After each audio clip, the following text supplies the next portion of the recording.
தாவேகா பொதுச் செயலாளர் புசி ஆனந்துகள் மற்றும் நிர்மல்குமார் அவர்களுடைய முன்ஜாமீன நீதிபதி அவர்கள் வந்து தள்ளுபடி செஞ்சு உத்தரவு பிறப்பிச்சிருக்காங்க.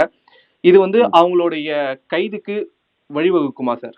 ஆமா, நிச்சயமா. ஏன்னா அதுக்கான பாசிபிலிட்டி ரொம்ப அதிகமா இருக்குது.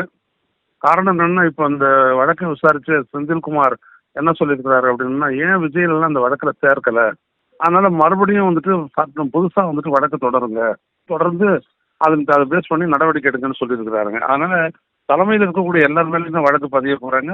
அப்படி உத்தரவு பிறப்பிச்சிருக்கிறதுனால என்னன்னா, இவங்க எல்லாருமே கைது செய்யப்படக்கூடிய ஒரு நிலைமை ஏற்படும். அதை தவிர்க்க முடியாதுன்னு நினைக்கிறேன். ஏன்னா இவங்க கிட்ட கேட்கறதுக்கும் இவங்களுடைய பதில் பெறுவதற்கும் நிறைய இருக்கு.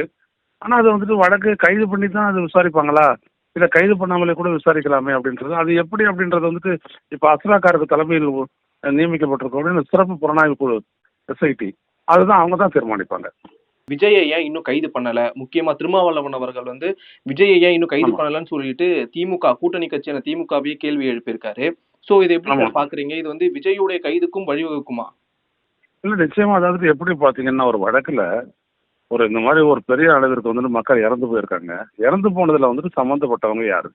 அந்த இடத்துல விஜய் வந்து பேசுறதுக்காக விஜயனுடைய பேச்சை கேட்கறதுக்கோ இல்ல விஜய் பாக்குறதுக்கோ தான் அவ்வளவு பேரும் கூட்டியிருந்தாங்க. கூடி இருக்கும்போது விஜய் தான் அவர் வர வேண்டிய நேரம் அப்படின்றத வந்துட்டு ஒரு 2 விதமா சொல்றாங்க. ஒண்ணு, அங்க இருக்கிற கட்சி வந்துட்டு 12 மணிக்கு அவர் பேசுவார் இருந்துச்சு. இன்னொன்னு வந்துட்டு அவங்க போலீஸ்ல வாங்கின பர்மிஷன் படி 3 மணிக்கு மேல அப்படின்ட்டு. ஆனா அவர் வந்தது 7:15 மணிக்கு.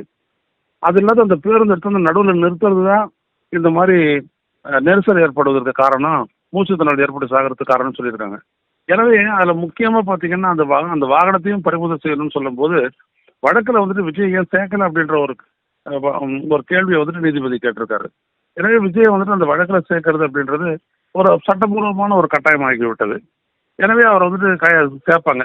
ஆனா அதுக்காக வந்துட்டு அவர் கைது பண்ணுவாங்களா இல்லையான்றது வந்துட்டு அவர்கிட்ட ஒரு பூர்வாங்கமா ஒரு விசாரணை, ஆரம்ப விசாரணை நடத்திட்டு அதுக்கப்புறம் அந்த முடிவுக்கு வருவாங்க காவல்துறை அப்படிதான் நான் நினைக்கிறேன். எடுத்த உடனே அவரை கைது செய்ய மாட்டாங்கன்னு தான் நினைக்கிறேன். Okay sir. அதே மாதிரி நீதிபதி செந்தில்குமார் அவர்கள் வந்து இது ஒரு மேன்மேட் டிசாஸ்டர், தாவேகா தலைவர் விஜய் அவர்களுக்கு தலைமை பண்பே இல்ல அப்படின்றதையும் மென்ஷன் பண்ணிருக்காரு. ஒரு நீதிபதி தரப்புல இருந்து இந்த மாதிரியான கருத்தை தெரிவிக்கிறத நீங்க எப்படி சார் பாக்குறீங்க? நிச்சயமா அந்த இடத்துல வந்துட்டு அவ்வளவு பெரிய ஒரு இது மக்கள் உயிரிழக்கிறாங்க. அந்த இடத்த விட்டு ஒருத்தர் போயிடுறாரு அப்படின்னோம்னா அதுவும் அவருக்காக காத்துட்டு இருந்ததுனால அப்படியான ஒரு சோதனையை வந்துட்டு அவங்க ஒரு நிலையை அவங்க வந்துட்டு எதிர்கொள்ள வேண்டியது இருந்துச்சு. அப்படியாப்பட்ட ஒரு நிலைமையில இவர் வந்து அந்த இடத்த விட்டு போனது அப்படின்றது நிச்சயமா அந்த அப்சர்வேஷன்ஸ் வந்துட்டு கரெக்டு தான். நம்மளும் அதுதான் சொன்னோம். அவரை வந்துட்டு வழக்குல சேர்க்கணும்னு சொல்லும் போது காரணமே அவர் தானே. அவர் சரியான நேரத்துக்கு வந்திருக்கலாமே. 8:45 சொன்னார் அவரு நாமக்கல்ல. எத்தனை மணிக்கு போயிட்டு அங்க பேச ஆரம்பிச்சாரு? 2:45 பேச ஆரம்பிச்சாரு. அப்ப விஜயனுடைய நோக்கம் வந்துட்டு பாத்தீங்கன்னா அந்த உரிய நேரத்துல சென்று பேசணும், மக்களை சந்திக்கணும் அப்படின்ற எண்ணம் அவருக்கு இல்ல.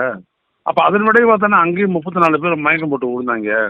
அப்ப நிச்சயமா வந்துட்டு அவர் ஒரு தலைமை பொறுப்பு இல்லாதவர் தான் அப்படிதான் சொல்ல வேண்டியது இருக்குது. அப்படி இருந்துருந்துச்சுன்னா அந்த மக்கள் மீது அக்கறை கொண்டவரா இருந்தாலும் 6 மணிக்கு புறப்பட்டு அங்க வந்துட்டு ஒரு 8:15 போயிருக்கலாமே நாமக்கலுக்கு. போலையே அவரு. அப்ப நிச்சயமா வந்துட்டு அவரை பத்தி அப்சர்வேஷன்ஸ் அப்படின்றது சரிதானே. நீங்க எல்லாம் ஏன் ஒருத்தர் கூட இல்ல, அதுல இருந்து ஆரம்பிக்கிறார் அவரு. இது மனிதர்களால் உருவாக்கப்பட்ட பேரழிவு, மேன்மேடு டிசாஸ்டர் அப்படின்னு சொல்லிட்டு. ஏன்னா எல்லாரும் விபத்துன்னே சொல்லிட்டு இருந்தாங்க. அது எப்படி விபத்து ஆகும்? இவருக்காக வந்துட்டு காத்துட்டு நிக்கிறாங்க, காத்தாலேருந்து நிக்கிறாங்க. அவங்களுக்கு சாப்பாட்டுக்கு ஏற்பாடு பண்ணல, தண்ணி இல்ல, குடிக்கிறதுக்கு தண்ணி கூட இல்ல. அப்படிப்பட்ட நிலையில தானே டீஹைட்ரேட் ஆகி தானே அவங்க சாகுறாங்க. அப்படியான ஒரு நிலைமை ஏற்படுது, மயக்கம் போட்டு விழுந்து. அப்போ இதுக்கெல்லாம் இவங்க பண்ணாது இவங்களெல்லாம் வந்துட்டு எப்படி நீதிமன்றம் வந்துட்டு கண்டுக்காத இருக்கும்? எல்லாரும் அந்த இடத்த விட்டு போயிடுறாங்க. அப்படியெல்லாம் நடக்கும்போது யாரும் இது ஹாஸ்பிட்டல் கூட வரல. அப்ப அதெல்லாம் அப்சர்வ் பண்ண வேண்டியது நீதிமன்றத்தினுடைய கடமை தானே இதெல்லாம். ஸோ இதெல்லாம் அப்சர்வேஷன்ஸ். அதெல்லாம் அவங்க கருத்து சொன்னது அப்படின்றது அப்சர்வேஷன்ஸ். இதை பேஸ் பண்ணி எந்த விதமான நடவடிக்கை எடுக்கலாம். நீதிமன்றம் தெளிவா இருக்குது இவர்களை பொறுத்த வரைக்கும். இவங்க குற்றத்துல சம்மந்தப்பட்டிருக்கிறாங்க அப்படின்றதும் அதுல முக்கியமா நம்ம கருதணும். ஆனால் நீதிமன்றம் சொன்ன கருத்துல எந்த விதமான தவறும் இல்லை. நன்றி சார். நன்றி.